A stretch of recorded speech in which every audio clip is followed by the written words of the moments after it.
Kita semua adalah hamba-hamba Tuhan. Nah, sebagai hamba Tuhan kita boleh saling tegur dong. Ayat ini banyak dipakai oleh hamba-hamba Tuhan yang dia anti kritik. Bagi orang-orang yang anggap bahwa saya sesat, saya bersyukur. Karena dengan ungkapan itu saya harus periksa diri saya. Kita menolak untuk menjadi terang, kita menolak jadi hakim. Itu makanya podcast kita hari ini tuh penting. Satu hal yang membuat Anda puas dalam sebuah kasus tuh apa sih ketika Anda menjalankan penghakiman itu? Dalam kesedihan dia bilang, aku mau cerai. Itu jangan cerai. Kita bacain Alkitab. Firman Tuhan berkata, ya dia sedih dong. Iya. Omongannya itu kan dari kemarahan. Yang bisa diredam kalau ada pendampingan. That's why penghakiman itu menjadi negatif, sir. Selamat datang di podcast Gideon Yustianto. Silakan masuk. Kali ini saya ngobrol dengan sahabat saya, Pastor Ruli Simorangkir, melayani di Lifehouse Jakarta ya, dan juga seorang lawyer dalam keseharian gitu ya. Karena beliau seorang lawyer juga, saya nanya tentang penghakiman. Lawyer itu kan suka menghakimi ya, pakai ayat inilah, KUHP inilah, ya kan. Nah, yang saya masalahkan tuh bukan cuman lawyernya, tapi dari sisi kita sebagai orang Kristen, Pastor Ruli ya kan. Boleh nggak saya menghakimi teman saya? Sahabat saya, rekan seiman saya, bahkan gembala saya, menghakiminya orang Kristen tuh kan kejamnya pakai ayat lagi. Waduh, kayak kita, kayak kita benar-benar tertuduh bersalah banget kalau udah keluar ayat. Aduh, saya berdosa ya berarti ya gitu. Tapi hari-hari ini zaman now banyak orang juga melawan gitu. Lu siapa menghakimi gua gitu loh, ya kan? Nah, jadi boleh nggak orang Kristen ini menghakimi? Buat yang baper itu ditegur dikit katanya, lu menghakimi ya. Gimana nih? Saya senang banget hari ini bisa datang ke sini, itu dulu lah. Akhirnya kita ketemu. Iya, finally. Saya ini ketemu sama kita ini ketemunya di Zoom. Ya ilah.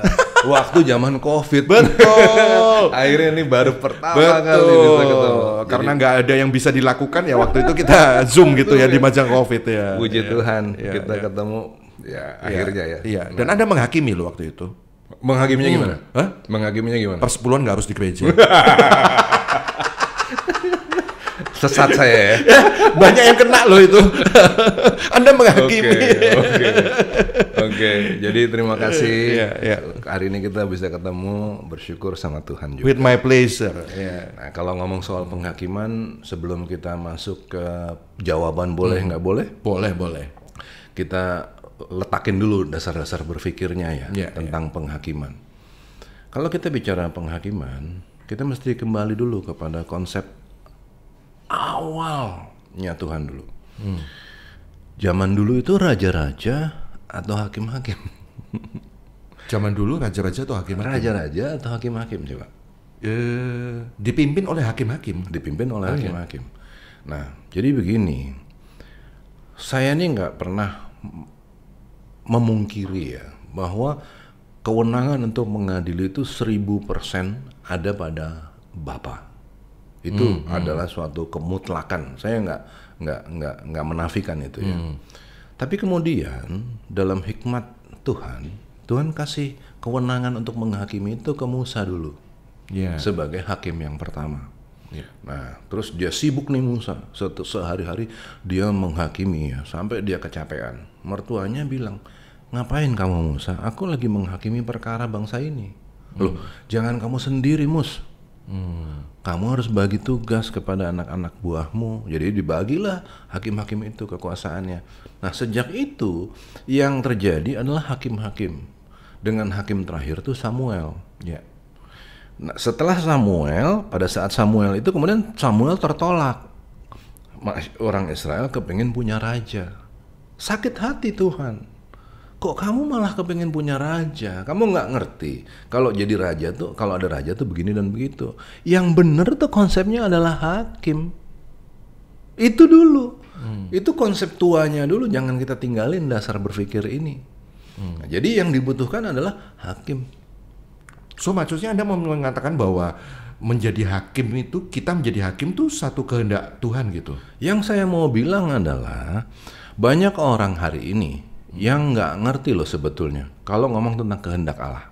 Apa kehendak Allah? luas. Apakah kita cuman buat berdoa supaya kaki kita hitam-hitam? Kan enggak. Berlutut gitu sampai hitam-hitam. Enggak bikin apa-apa. Enggak. Salah satu kehendak Tuhan adalah supaya kita menjadi hakim. Sebagaimana dulu Allah menghendaki Musa menjadi hakim bagi bangsa Israel. Sebentar, kehendak Allah adalah kita menjadi hakim. Iyalah. Di mana ayatnya? Konsep. Jadi konsep dulu, konteksnya Alkitab apa? Itu dulu. Berangkat dari situ dulu. Nah, nanti baru kita cari pertentangannya. Apakah saya salah ngomong begini? Nanti kita cari kan, misalnya nanti di Matius 7, Roma 1. Ini kan ada yang bicara, ada pembicaraan tentang jangan menghakimi toh. Ya? Iya. Nah, kontras kan apa jadi beda kan gitu konsepnya. Ya, tapi kalau kita baca Alkitab itu kita juga harus lihat filosofinya, bukan sekedar apa yang tertulis gitu. Tapi filosofinya apa. Nah, kalau kita tadi saya bilang Allah menghendaki supaya manusia menjadi hakim, apakah Allah nggak menghendaki Musa jadi hakim? Mana ayatnya? Iya, sudah ditetapkan sih. Iya dong. Iya dong. iya, Jadi iya. memang seperti itu kan. Nah, kemudian apa fungsi Mesias ketika dia datang ke bumi? Menjadi hakim. Menjadi hakim. Yesaya 11. Nah, ketika Mesias menjadi hakim dan kemudian Tuhan Yesus bilang, sebagaimana Bapa mengutus aku, sekarang aku mengutus kamu. Untuk apa? Oh, berarti maksudnya ketika Mesias itu menjadi hakim, kita juga diutus Untuk menjadi sama. seperti Termasuk Kristus. fungsi penghakiman itu gitu. Iya dong. Oh. Filosofinya kan begitu. Iya kan? Nah, jadi nggak ada yang tabu gitu tentang menghakimi. Sekarang kalau saya bicara sama banyak orang, banyak yang langsung alergi. Jangan menghakimi, jangan begini, jangan begitu. Nanti dulu, jangan menghakimi dengan tidak adil mungkin. Oke. Berarti maksudnya Tuhan mengutus kita untuk menjadi sama seperti Dia yang melakukan fungsi hakim itu untuk apa? Membawa kesejahteraan. Oh. Kan Musa diutus menjadi hakim, dikasih kuasa untuk menjadi hakim. Untuk apa? Membawa kesejahteraan bagi Israel. Iya. Kalau ada permasalahan di antara Israel, dia yang cari jalan keluarnya. Jalan keluar terhadap apa? Arahnya kemana? Arahnya kesejahteraan. Kan itu. Gini, sekarang ada ibu-ibu. Mereka berdua nih datang dengan perkaranya gini. Ah, nih anakku. Yang satu bilang bukan, ini anakku. Kepada siapa dia datang? Hakim. Salomo. Iya. Minta dihakimi tuh. Iya. Kesejahteraan nggak kalau nanti ditentukan siapa yang pemilik, siapa anak ini, anaknya siapa dia? Iya. Kan kesejahteraan sebetulnya. Ya, kalau penghakimannya bisa dilakukan dengan baik, dengan jujur, dengan adil ya sejahtera. Yes. Kalau enggak, kalau hakimnya aja korupsi. Yes. Nah, itu dia. Di situ yang jadi menarik nih. Kita orang benar bukan? Iya. Kita orang yang ditebus dengan darah Kristus nggak? Iya, amin. Tapi kalau kita sama orang lain, ya akhirnya bahasanya begini. Ya hakimnya nggak adil, hakimnya juga korupsi. Tapi kita beda dong. Itulah kehendak Allah bagi kita. Bedalah kamu dari orang lain, jadilah terang. Kota yang terang itu nggak mungkin ditaruh di tempat yang, pasti tempat yang tinggi. Sama seperti api nyala itu, pasti ditaruh di kaki Dian, nggak mungkin ditaruh di kolong meja. Nah sekarang bagaimana caranya kita ditaruh di tempat yang terang? Kita menolak untuk menjadi terang, kita menolak jadi hakim. Itu makanya podcast kita hari ini tuh penting. Di situ latar belakangnya saya mikir. Gitu. Jadi bukan saja profesi hakim ya kalau begitu ya. Bukan. Ini semua tentang kita berarti ya. Diri kita ini. Oke. Jadi melekat sama kita. Ya, hakim itu ada satu istilah Latin ya. Dia disebut dengan officium nobile. Officium nobile itu artinya adalah pejabat yang terhormat. Nah, ketika kita diselamatkan Yesus dengan darah yang mahal, kita bukannya jadi pejabat. Kemudian kepada orang percaya diberikannya kuasa. Yohanes 1 tuh. Iya. Kalau kita dikasih kuasa bukannya kita jadi orang terhormat? Iya. Coba. Kita pejabatnya Tuhan ya. Gitu Pejabatnya Tuhan kan. Berarti kita ini adalah melekat di dalam diri kita. Kita ini adalah pejabat yang terhormat. Nah, istilahnya hari ini hakim. Ini jadi berat ya kalau Anda profesinya hakim, terus Anda Kristen lagi. Iya. Udah hakim Kristen lagi.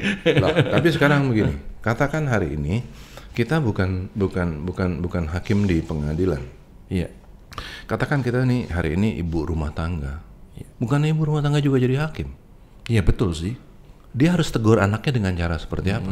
Yang salah adik atau kakak ini. Gitu. Hakim kan, penghakiman kan. Kemudian, nah coba kita mulai masuk ke dalam fungsi-fungsi hakim. Apa kegiatan hakim kan gitu ya? Oke. Hakim itu tadi membawa kesejahteraan. Itu. Di mana ada hakim, di situ sejahtera lah tempat itu mestinya. Simpson gitu ya. diangkat jadi hakim di zaman itu untuk bawa pembebasan dari Filistin. Itu kan kesejahteraan. Membawa pembebasan dari suatu penjajahan. Itu hakim. Kemudian menyatakan yang benar, menyatakan yang salah, itu pun fungsi hakim. Ya. Nah sekarang, kalau ibu ada 2 anak yang lagi berantem, ini kan bukan cuma tentang siapa yang benar dan salah sebetulnya, tapi bagaimana caranya mendidik dan mengajar anak-anak ini lewat kesalahan yang mereka bikin. Itu kan penghakiman. Sedangkan hari ini ketika ada anak yang bikin ribut, berantem kakak adik, orang tua datang dengan kemarahan. Ketika datang dengan murka dan kemarahan, fungsi hakimnya nggak terjadi. Dia menjadi memurkai anaknya. Nah, murka kepada anak itu bawa kematian. Kalimat-kalimat nanti yang keluar tuh yang nyakitin kan. Itu bukan hakim. Nah, itu dia mendidik anak, mengajar, itu fungsi hakim. Kok jadi susah ya fungsi jadi hakim ya waktu ya? Yang saya mau dapetin untuk didengar hari ini adalah begini. Pertama, berbanggalah kita karena kita ini adalah pejabat yang terhormat. Betul. Kita nih hakim. Nah, sebagai hakim ya memang nggak sembarangan. Maka perhatiin ucapan, perbuatan kita. Itu semua kehendak Tuhan. Masalahnya itu tadi ya, kalau hakimnya aja nggak cocok sesuai dengan firman Tuhan gimana gitu. Akhirnya dia balik dihakimi dong sama orang lain gitu. Lu aja nggak ngelakuin, munafik lah gitu lu. Ya kan? Ini yang dibahas dalam Matius 7 ya berarti ya. Oke, kita baca. Munafik ini. Ayo, coba kita baca. Di Matius 7 ini kan jangan kamu menghakimi supaya kamu tidak dihakimi. Karena dengan penghakiman yang kamu pakai untuk menghakimi, kamu akan dihakimi, dan ukuran yang kamu pakai untuk mengukur akan diukurkan kepadamu. Ini yang suka kita dengarkan kalimat yang terlontar dalam kehidupan kita sehari-hari dalam berjemaat gitu ya. Kamu jangan menghakimi. Tuh Matius 7 tuh gitu. Gimana nih penjelasan? Hai orang munafik. Ayat 5-nya. Ayat 5 itu. Keluarkanlah dahulu balok dari matamu. Sesuatu yang besar. Jadi jangan kamu menghakimi dengan kemunafikan. Itu yang nggak boleh. Berarti ini catatannya seorang hakim nggak boleh munafik gitu ya. Berarti simpelnya gitu. Ya. Seorang hakim itu siapa? Kita berdua. Dia punya kuasa loh soalnya. Kita berdua adalah hakim. Dan semua yang nyaksiin ini semuanya hakim. Nah, jangan kita munafik. Itu dulu pertama. Munafik tuh kayak apa sih? Ya, yang dimasalahin di sini kan sebenarnya kan yang dimasalahin sama Tuhan Yesus adalah ketika seseorang menghakimi orang lain dengan tujuan supaya dia nampak keren. Yang nampak kudus, suci, tidak bercacat celah. Waduh. Balok tuh keluarin di mata. Jangan selumbar di mata orang lain kamu lihat. Dia ngerasa nggak ada balok. Nah kan merasa tidak ada balok. Kata kuncinya di situ kan. Itu kan munafik. Gitu. Jadi kalau dengan kemunafikan, ayo dong, please dong gitu bahasa hari ini. Please dong itu loh. Jadi bukan soal tidak boleh menghakimi, nggak berhenti di situ. Tapi pasti bicara tentang hai orang munafik, keluarkanlah dulu balok dari matamu. Jangan menghakimi dengan munafik. Itu loh, ya. Jadi, ya. Dalam prakteknya misalnya gini, Pastor Ruli. Ya. Seorang gembala, dia menjadi hakim, buat jemaatnya gitu ya. Dia melakukan fungsi penghakiman itu gitu. ada kasus perceraian gitu di tengah jemaatnya. Terus dia menjadi hakim di situ. Jemaatnya bilang, lah lu sendiri jangan munafik, lu sendiri juga nggak becus gitu dalam kehidupan pernikahan lu aja cerai kawin lagi gitu. Kenapa kamu harus menghakimi kami gitu? Ya gimana? Gini ya. Munafik dong itu. Ini kompleks. Masalah yang sederhana begitu tapi penyelesaiannya kan kompleks ya. Gini. Kita nggak bebas dari salah. Bisa aja sebenarnya kita masih bersalah. Tapi di dalam semangat keselamatan yang Tuhan kasih, kita kan berusaha mati-matian untuk menjadi benar. Sambil kita sendiri menjadi benar, tetap lo melekat bahwa kita harus menghakimi orang. Jadi apakah kita harus nunggu dulu nggak salah baru kita boleh negur orang lain? Kayaknya nggak gitu. Jangan orang yang merasa terdesak, itu kan benar, dia kan ngomong benar kan. Jangan kamu cerai, walaupun aku cerai, tapi kan bukan berarti kita nggak boleh ngomong jangan cerai karena kita cerai. Nggak fair dong. Dia ngomong benar kok. Tapi mau berdalih kan, orang yang ditegur itu berdalih kan, balikin bolanya ke dia. Lo juga cerai, lah sekarang kalau gua cerai lu juga mesti cerai. Kalau gue lompat jurang mau ikut lompat jurang, nggak gitu. Itu curang yang berdalih dong. Ya maksudnya mungkin yang berdalih itu sedang menanyakan ya kemunafikannya itu. Ini gitu. bukan soal munafik, ini soal benar. Jangan cerai. Itu satu kebenaran itu yang disampaikan kebenaran. gitu ya. Memang nyakitin, gitu. Memang nyakitin. Tapi itu kan benar. Ya. Jangan dia berdalih dong. Lo juga jangan gitu dong. Dengerin dong dengan rendah hati kita bilang oke. Gitu ya. Itu satu sisi tapi.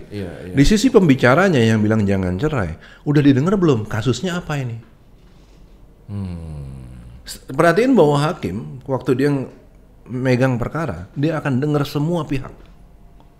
Dan semua pihak dikasih kesempatan untuk datengin saksi, bawa bukti. Udah dibuat belum fungsi itu? Udah didengar belum keluhannya orang ini? Apa masalahnya? Kalau kita nggak punya waktu untuk dengar terus kita langsung bilang jangan ya, emang menghakimi. Emang juga nyebelin. Itu makanya jangan menghakimi dengan tidak adil. Dengerin dong. Dengerin dong permasalahannya dia. Gitu Jadi loh. artinya dengan didengerin itu ada peluang bahwa boleh cerai gitu. Dengan didengerin kita menjalankan fungsi untuk membangun hubungan. Itu yang saya ngomong. Dengan membangun hubungan, orang itu bisa ngelihat perubahan hidup kita. Dari hubungan itu orang akan lihat, kayaknya keren kalau jadi seperti dia. Dia pernah bikin salah, dia pernah cerai, tapi dia berubah. Cerainya juga bukan bikin dia jadi happy. Cerainya juga bikin dia pahit. Aku nggak kepengen kayak begitu. Kan jadi bisa begitu. Kan yang penting kan membangun hubungan. Bukankah Allah adalah Allah yang membangun hubungan? Kalau Allah membangun hubungan terus kita menghakimi sekedar menghakimi tanpa membangun hubungan juga jadi keliru. Iya dong. Make sense dong? Iya. Maksud saya, poin saya gini, Pastor Ruli. Jadi Anda tadi mengatakan bahwa seorang hakim itu pejabat yang terhormat, dia harus benar-benar menjaga hidupnya, gitu ya. Karena kita semua melakukan fungsi penghakiman itu seperti yang diamanatkan gitu. Nah, jangan sampai seseorang atau kita itu tertuduh dengan sebuah rasa bersalahnya sampai kita takut menyatakan orang lain itu bersalah. Itu kesimpulan yang bagus kan? Ya. Gimana ini? Kita nggak kalau ditanya gini, ini pendeta botak ngomong kayaknya enak aja dia ngomong gitu kan? Pak, saya mau ngaku jujur, saya juga bukan orang yang sempurna. Kita lagi berjuang, Pak. Sama lagi berjuangnya. Ya dong. Kesulitan yang dialamin sama pendengar kita sama kesulitan yang saya hadapin sama kita. Gitu kan? Tapi apakah terus itu menghalangi saya untuk ngomong yang benar? Ya enggak dong. Itu poinnya. Ya dong. Kita ngomong yang benar dong. Iya. Dengan jujur saya mesti bilang, iya, saya juga masih salah. Kalau saya marahnya juga masih bisa ngelindur nggak karu-karuan. Bisa. Tapi saya tahu saya salah dan saya lagi perbaiki. Dan apakah kemudian setelah dalam proses saya memperbaiki diri ini kemudian saya nggak boleh ngomong? Nggak boleh menyatakan kebenaran gitu ya. Gini, Apakah Tuhan ciptain gelap? Enggak. Tuhan ciptain terang. Jadilah terang, maka terang itu jadi. Iya. Gelap adalah suatu kondisi di mana tidak ada terang. Iya. Betul ya? Betul. Nah sekarang, kalau dunia ini gelap, kenapa dunia itu gelap? Karena terang menolak untuk bersinar. Nah hari ini memang saya masih ada gelapnya, tapi saya kepengen bersinar. Nggak kesucian gitu. Bukannya suci kita, bukannya bilang, wah kita nih kayak ada neonnya di sini gitu. Nggak ada, orang biasa aja gitu. Tapi saya justru nyampein kebenaran untuk kita sama-sama lakuin. Kita bertanding dalam pertandingan iman menjadi hakim. Ya, perbaikilah hidup kita, proseslah itu semua. Itu pertandingan kita, kan begitu kan?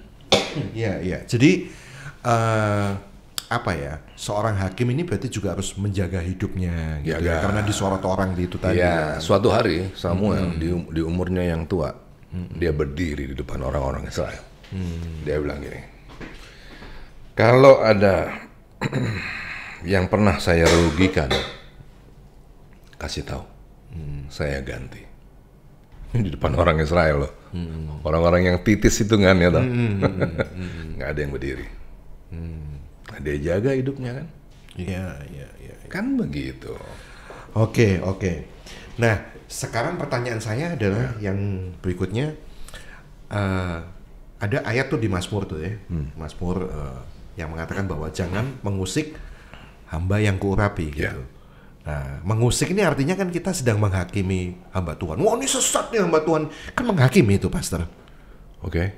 Jadi boleh nggak kita menghakimi seorang hamba Tuhan dengan versi kita? Saya takut jawabnya. Dia sesat gitu. Saya takut jawabnya. Karena saya takut jawabnya, saya balik nanya dulu. Siapa hamba Tuhan, siapa jemaat? Siapa hamba Tuhan, siapa jemaat? Ya. Ya kalau dalam sebuah organisasi gereja kan udah kelihatan. Kamu adalah imamat yang raja. Nih, kamu itu siapa? Ya kita. Iya kita. Nggak ada tuh pembagian hamba Tuhan dan jemaat. Kita semua adalah imam. Kita semua adalah hamba Tuhan.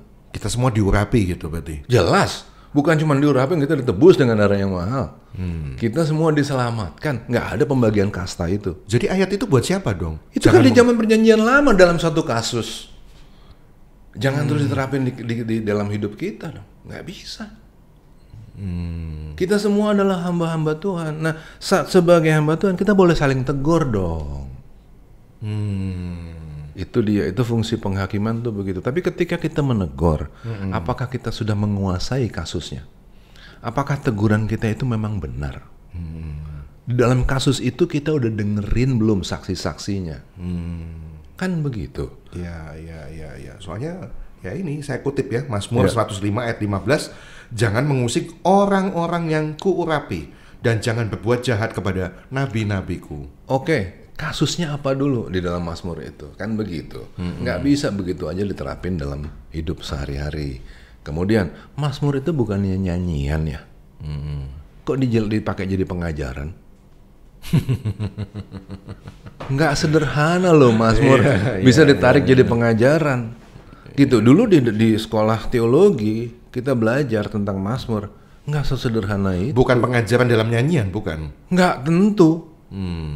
Mesti dilihat itu apa namanya, genre-nya apa, ditulis kapan, untuk kepentingan apa.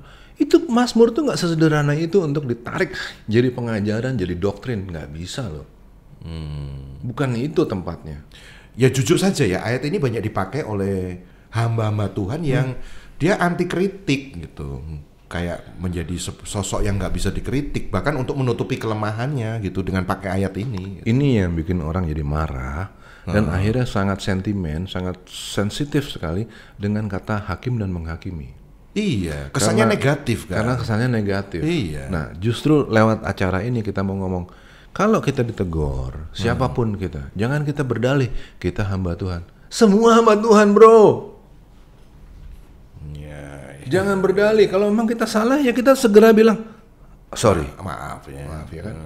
Saul punya banyak kesempatan loh untuk nggak terbuang sebagai raja. Iya. Tapi kan dia nolak untuk menundukin diri di depan Tuhan, untuk minta maaf betul. di depan Tuhan, sampai akhirnya terbuang dia. Beda sama Daud. Daud juga bukan yang nggak bikin salah. Dia ngambil istri orang.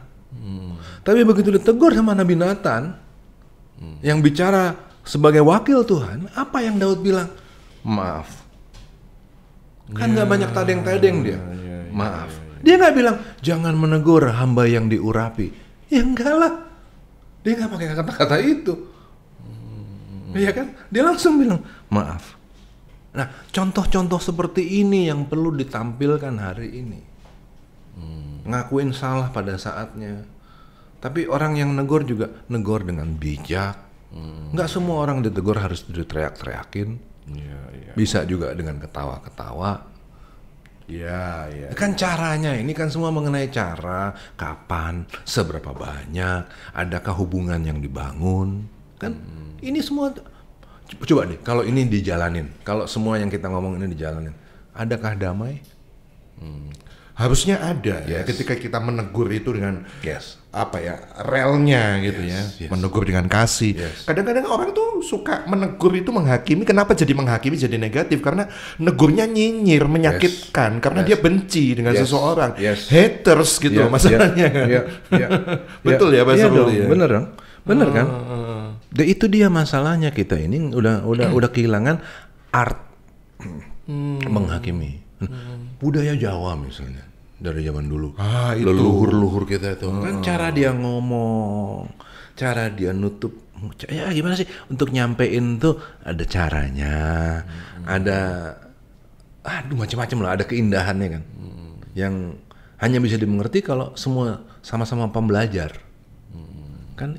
Kalau itu dijalanin lagi hari ini. Maksudnya apa ini? Kalau budaya Jawa ada unggah-ungguhnya gitu. Unggah-ungguhnya.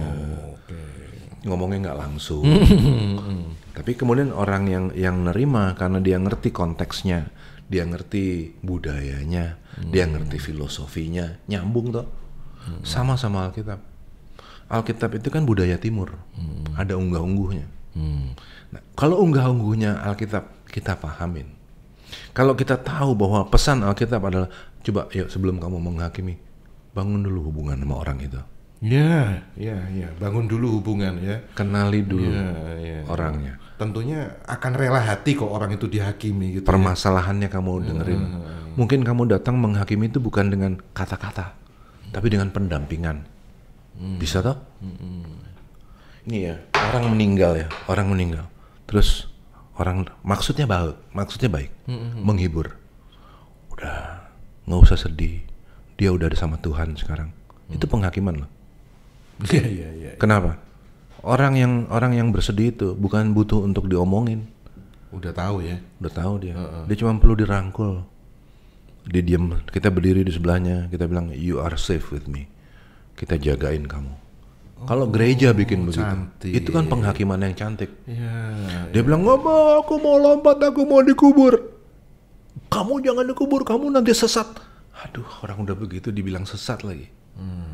Ya udah kita ikut jebur juga ke kuburan situ, kita jagain dia dari dalam. Kenapa nggak begitu gitu loh? Kan unggah-ungguhnya jadi ada toh. Unggah-ungguh yang bermartabat kan. Kelihatannya bodoh kita ikut. Kenapa jadi ikut masuk ke dalam kuburan? Kita ke dalam kuburan karena kita mau nyelamatin jiwa orang ini. Kita mau sayangin dia, kita mau jagain dia, kita mau menghakimi dia dengan cara yang indah. Kan begitu? Iya. Orang mau cerai tadi kayak kasus-kasus seperti itu. Kan yang dibutuhin belum tentu jangan. Bukan betul, itu kan? Betul. Yang dibutuhin kan pendampingan. Betul. Ini ibu-ibu dipukulin sama suaminya, hampir mati. Tuh dia bilang dalam kesedihan, dia bilang aku mau cerai. Tuh jangan cerai. Kita bacain Alkitab.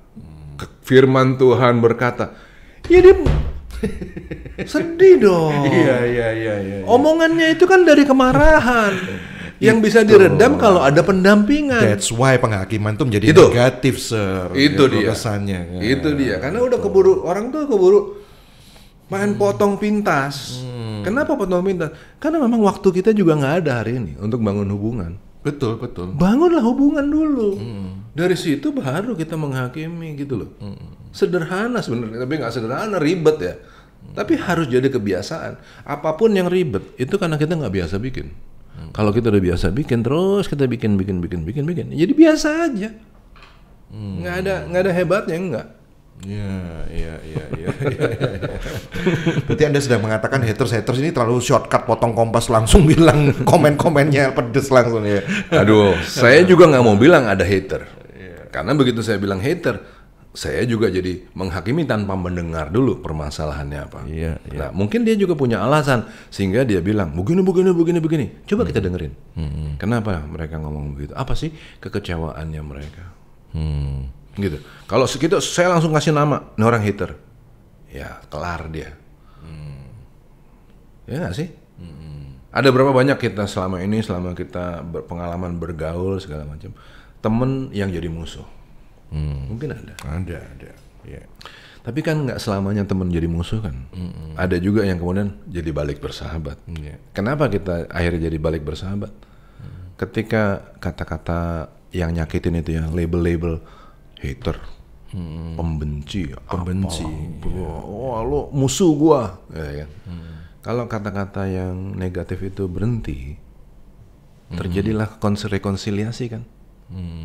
Nah karena itu ketika kita punya masalah juga jangan cepat-cepat bikin label. Itu menghakimi itu termasuk itu, tidak segera membuat hater. Kata-kata negatif, ujaran kebencian. Nih, untuk hakim, kalau setiga nih bagus banget. Hendaklah kalau setiga ayat berapa ini? 16. Perkataan Kristus diam dengan segala kekayaannya di antara kamu. Nah, kalau perkataan Kristus itu diam di antara kita, bukankah harusnya kita jadi orang-orang yang bijak? Ya kan? Yang tahu kapan harus bicara apa, dengan cara apa. Kan? Hendaklah perkataan Kristus diam dengan segala kekayaannya di antara kamu, sehingga kamu dengan segala hikmat mengajar dan menegur seseorang. Jadi kalau kita menghakimi juga bukannya nggak boleh kita bilang seseorang salah atau benar. Boleh. Tujuannya apa? Menegur dan mengajar. Kita bukannya mau maki-maki dia, bukan. Mau menegur dan mengajar. Nah, dalam kasus tadi, ini orang mau cerai, kemudian di sini ditegur, jangan bercerai. Yang ngomong jangan itu tujuannya mau menegur atau mengajar atau bukan? Kalau tujuannya untuk menegur dan mengajar, bangunlah hubungan tadi itu. Yang ditegur, ya sadarilah bahwa ini adalah untuk menegur dan mengajar dalam perkataan Kristus yang diam di dalam si yang menegur. Betul? Iya. Ya, tunduklah. Jangan kita juga terus mbalelo terus kita membalikin lu juga sama. Itu nggak sehat. Menegur dan mengajar seorang akan yang lain dan sambil menyanyikan mazmur dan puji-pujian dan nyanyian rohani kamu mengucap syukur kepada Allah di dalam hatimu. Menegur, tapi hati kita damai sejahtera, sukacita. Kita bukan menegur karena kita murka. Nah itu tadi juga ke anak. Anak kita tegur, tapi dengan nyanyian pujian yang ada di dalam hati kita, mazmur, dengan kekayaan perkataan Kristus yang ada dalam pikiran kita. Kita menegur untuk mengajar, bukan untuk memurkai. Itu kan? Jadi cantik. Iya. Kalau gitu berarti sikap Anda kalau Anda ditegur, Anda dikritik, Anda dihakimi, apa sikap Anda? Tergantung. Kalau memang itu benar, ya saya diam benar. Saya diam, saya dengerin. Bersedia untuk introspeksi gitu ya artinya. Ya. Mau bikin apa lagi? Kadang-kadang saya tahu saya nggak salah. Ditegur juga, dihakimi juga. Kadang-kadang kita juga harus, udahlah, mau ngapain kita lawan? Ada gunanya kita lawan. Bawa keselamatan nggak? Kalau kita lawan. Ngebentuk karakter orang itu nggak kalau kita lawan?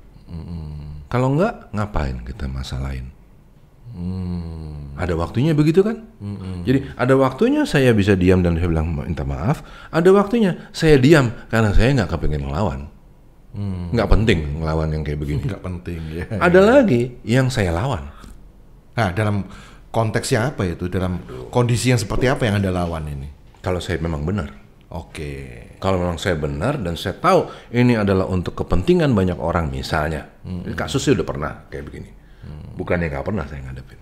Tapi saya bertindak untuk keselamatan jemaat. Karena itu saya harus keras ngomong bahwa seseorang bersalah. Orang ini bicara di balik semuanya. Tapi tujuan saya untuk keselamatan jemaat. Jabatan saya memang ada untuk bisa bicara tentang keselamatan jemaat. Masa saya diam? Saya lawan. Tapi to a point. Ada perlunya saya lanjut. Karena kalau saya lanjut jemaat juga jadi bingung kan? Ketika saya udah cukup ngomong, saya berhenti. Ini semua kasus per kasus. Yang harus direnungkan dengan kekayaan perkataan Kristus yang diam di antara kita. Nggak ada batasnya untuk ngomong seperti ini. Tapi itulah permasalahan hidup kita hari ini, bagaimana menjadi orang-orang bijak di dalam Kristus sehingga mereka pantas menjadi hakim-hakim bagi Kristus. Keren nggak? Iya. Kalau Anda dihakimi sesat gitu gimana? Waktu saya ngomong persepuluhan saya dibilang sesat kan? Iya. Ya udah, mau bilang apa? Nggak masalah gitu. Ya udahlah. Nih orang kapan hari di podcast kami bilang gitu. Nih orang nih. Waktu itu di Zoom nih ketemu langsung gitu. Persepuluhan nggak harus di gereja. Tuh banyak komen sesat ya kan. Nah, iya. Sekarang reaksi Anda pengen tahu saya nih ketika Anda dihakimi. Nggak apa-apa. Saya kepengen gini ya. Buat gini. Yang penting yang harus saya lakuin adalah sebagai pemberita kebenaran, saya harus ngomong yang benar. Oke. Ketika saya bicara tentang sesuatu yang benar, pasti ada kepentingan berbeda yang berhadapan. Pasti. Ya. Bagi orang-orang yang anggap bahwa saya sesat, saya bersyukur. Karena dengan ungkapan itu, saya harus periksa diri saya. Apakah saya sesat? Jangan sampai saya ngerasa bahwa saya benar. Ternyata memang jangan-jangan saya sesat. Introspeksi kan. Kesempatan saya bersyukur ada orang yang ngomong begitu. Itu belajar buat saya. Saya lihat lagi apa yang saya ngomongin benar apa enggak, ya kan? Tapi kalau saya udah benar, memang yang saya omongin apa adanya, apakah saya nutup diri juga untuk dikritik? Enggak. Saya malah bilang gini, ayo kita duduk sama-sama. Yuk kita duduk sama-sama yuk. Apa sih kekeliruan dari yang saya ngomong? Bagaimana sih aplikasinya di gereja? Kemudian apa solusi jalan keluarnya apa? Ayo kita duduk sama-sama. Gitu, karena mungkin yang saya omongin itu baru tentang pengajarannya. Tapi kan pengajaran itu kan dipraktekannya kan mungkin bertuburkan dengan lain lagi konsiderasinya. Yuk kita cari jalan keluar yuk. Konsiderasi yang seperti ini, ketika diterapin seperti ini, permasalahannya seperti ini, jalan keluarnya apa? Kan bisa juga. Jadi nggak ada masalah. Ayo kalau mau duduk sama-sama kita ngobrol. Iya. Bukannya bebal ya, nggak bisa diperingati ya. Enggak lah, nggak mau saya kayak gitu. Apakah saya bayar seperpuluhan? Saya bayar. Tapi dengan pengertian yang saya punya. Apakah saya berhenti ngelakuin? Enggak juga. Kayaknya hari ini kita nggak bicara tentang perpuluhan. Nanti hatersnya datang lagi. Tapi benar, ini kan itu topiknya penghakiman. Jadi kan saya dihakimi bahwa Anda sesat. Iya, bahwa saya sesat. Ya kan apa aplikasinya? Ya itu kan tadi. Apa saya pernah protes, saya ngelawan kan enggak juga. Dalam kasus misalnya Anda sebagai lawyer, Anda juga menjalani sehari-hari profesi lawyer ya kan. Berarti ada kalanya Anda menyarankan pada klien, stop deh, kamu nggak usah lanjut perkaranya gitu. Karena apa ya? Kamu cuman sakit hati aja gitu. Kamu cuman sakit hati aja dihakimi gitu misalnya. Ujaran kebencian, pasal-pasal ujaran kebencian misalnya. Perbuatan tidak menyenangkan. Ada kalanya Anda juga menyarankan gitu. Ini nggak usah dilanjut deh gitu loh. Saya lagi nanganin perkara hari ini. Perkara ini berat. Berat. Yang dijadikan terdakwa itu umur 76. Waduh. Yang nggak pernah bikin apa yang didakwakan. Dia nggak pernah sama sekali nggak terlibat. Gitu ya, tapi dia tetap didakwa. Nah, kemudian saya bilang, waduh, Bapak dizolimi nih kalau begini caranya. Dia bukan orang Kristen, tapi kemana-mana dia selalu bilang dia Kristen. Kenapa? Karena dia kagum sama kekristenan. Apa menjadi poin kekagumannya? Dia suka sama pengajaran Kristus. Tapi dia dikecewain sama orang-orang Kristen. Jaksa-jaksanya banyak yang Kristen. Nah, waktu saya pegang perkara ini saya bilang, waduh Bapak nggak bisa. Saya lihat buktinya. Semua bukti tertulis tidak menunjuk kepada dia. Bukti-bukti dari saksi-saksi, ada 60 orang saksi, nggak ada yang kenal satupun nama dia. Bagaimana dia bisa melakukan? Oke. Nggak ada. Oke. Nah, begitu saya bilang, Pak, saya bantuin. Dia bilang, terima kasih Pak, terima kasih. Udah tua, rentak banget rumahnya, aduh, pokoknya kesian.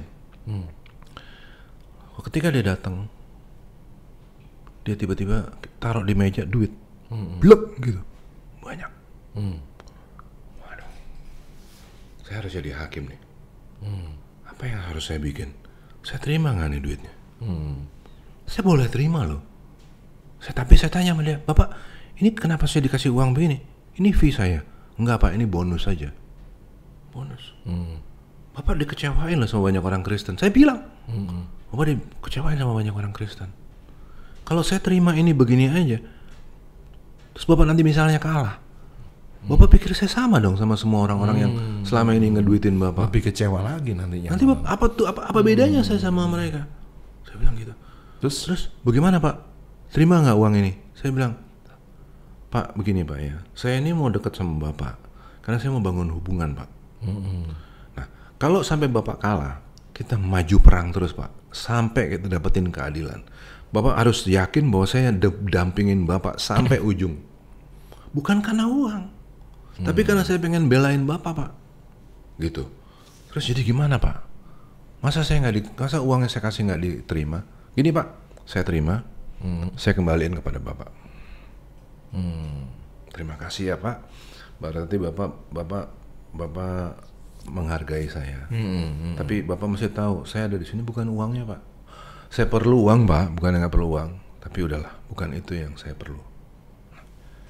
Sampai hari ini saya nyesel loh. Kenapa? Karena saya butuh duitnya. Banyak ya? Banyak. Tapi saya bersyukur bahwa saya bisa bikin itu. Bukannya saya nggak butuh duit. Nah ini kan dalam kasus Anda lanjut terus gitu kan, istilahnya ngajak perang terus nih sama lawannya gitu. Tapi yang tadi saya tanyakan adalah, ada nggak satu kesempatan Anda, ini stop aja deh. Saya ngomong itu sebagai satir. Karena satirnya tuh banyak orang, kemudian dia pengacara, bawaannya mengomporin orang. Iya, ini itu maksud harus saya. diperkarain. Kenapa dia bilang begitu? Karena dia akhirnya dapat duit. Jadi saya ngomong dibaliknya, gitu. Gitu. Saya udahlah. Kalau emang nggak perlu keluar uang, jangan keluar uang. Kalau nggak perlu dipermasalahin, mendingan nggak usah dimasalahin. Kalau ini cuma sakit hati, ya udah telan aja lah. Sakit hati itu perlu banget kita ngebukin orang pakai polisi. Kita perkarain dia supaya dia masuk penjara. Ntar dulu lah, beneran perlu banget. Bener-bener asli nih perlu nih, gitu dong. Ayo dong, kan begitu. Ya di sisi orang tersebut ya perlu Pak untuk mengatasi sakit hati saya gitu, supaya saya nggak direndah-rendahin gitu loh.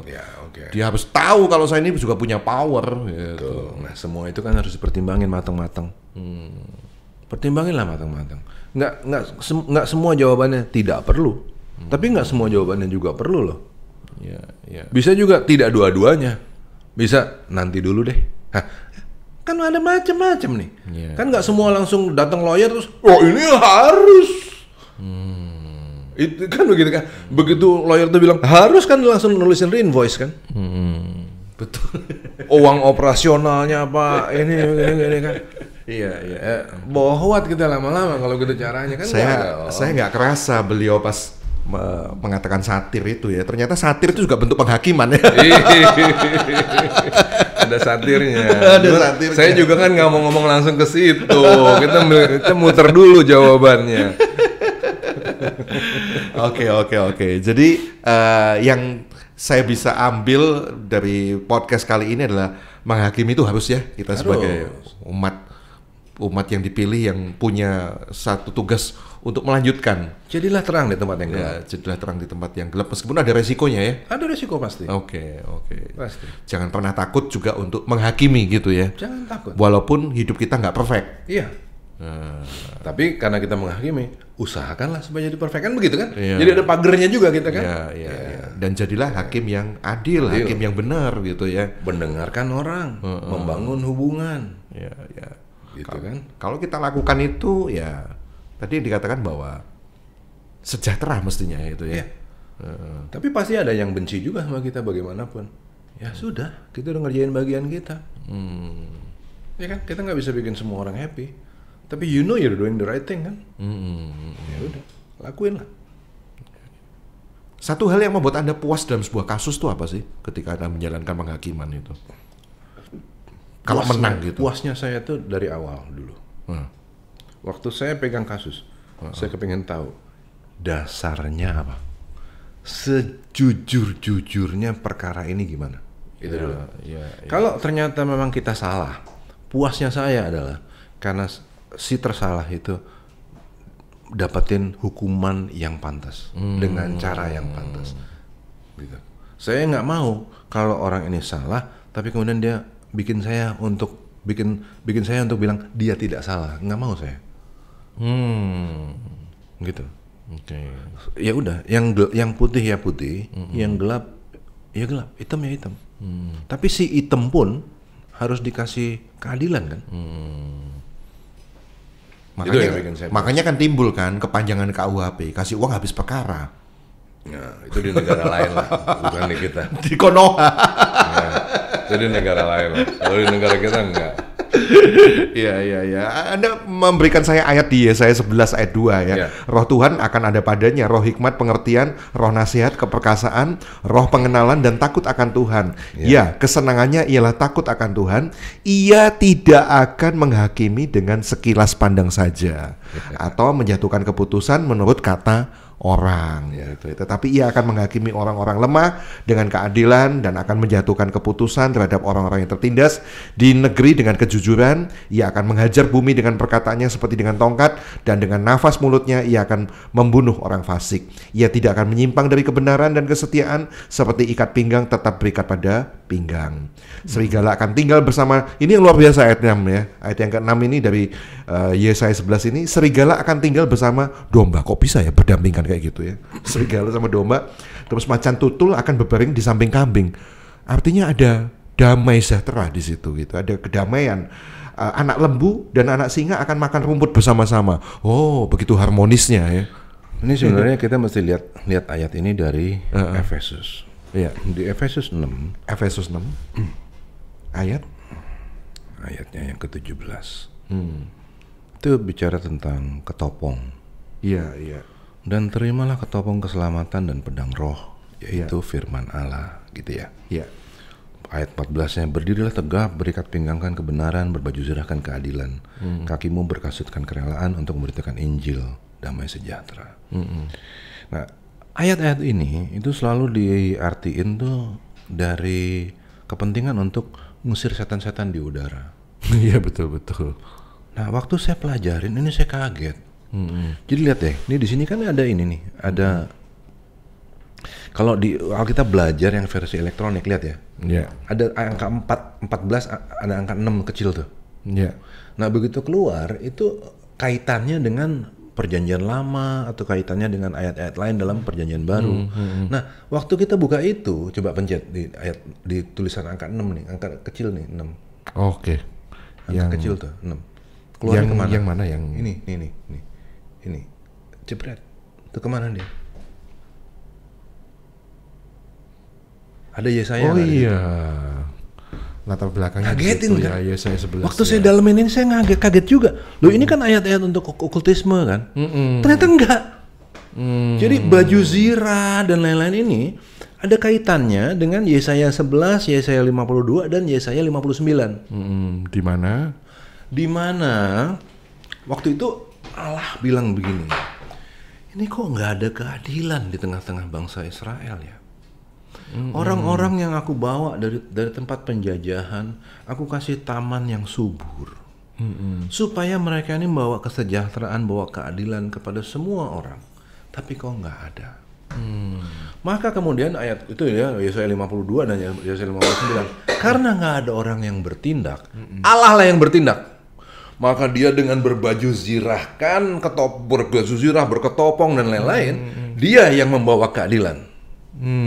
Pertanyaannya, sampai hari ini kah Tuhan harus membawa keadilan? Harusnya kita gitu ya.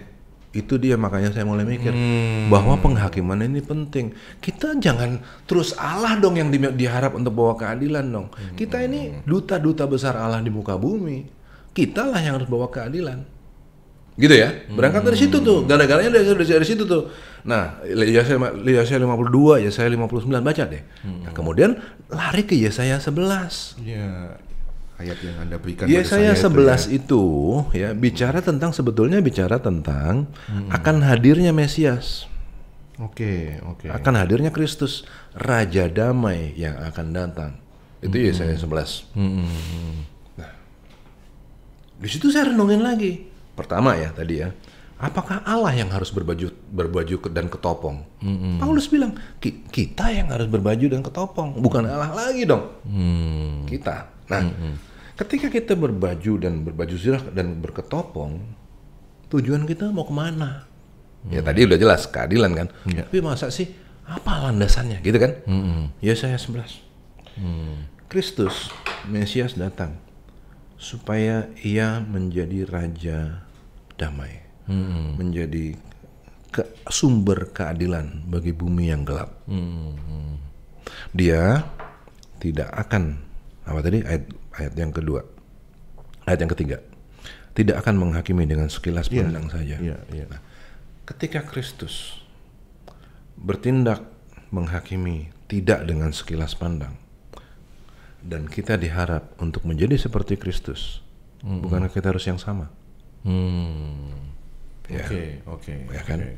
Nah, bagaimana caranya kita bisa menghakimi dengan tidak sekilas pandang? Ayat yang kedua, Roh Tuhan akan ada padanya.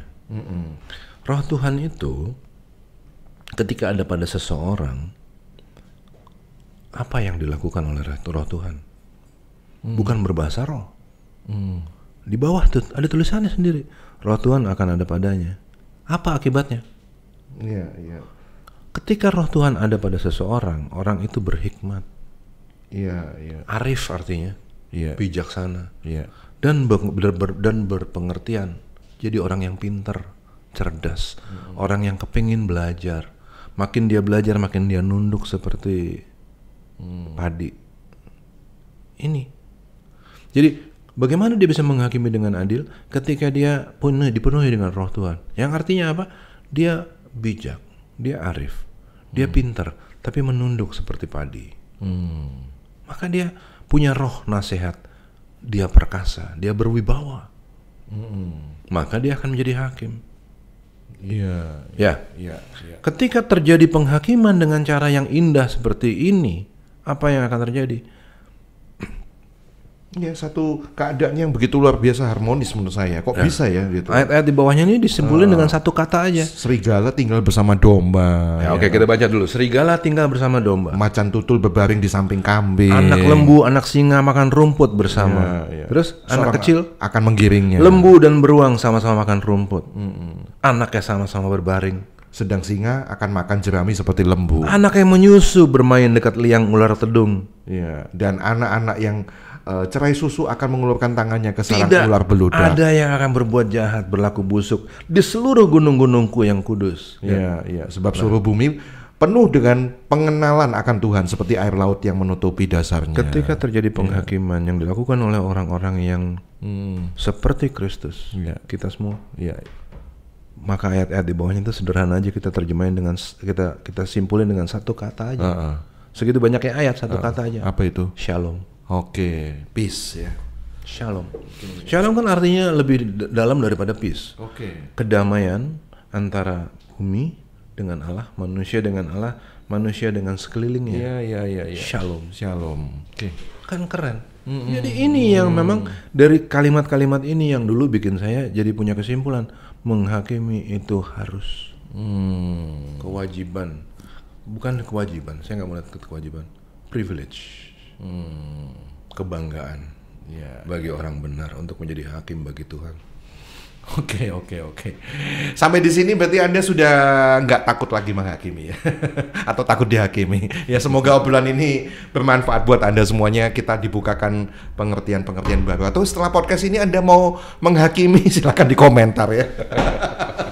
Terima kasih Pastor Uli. God bless you. God bless.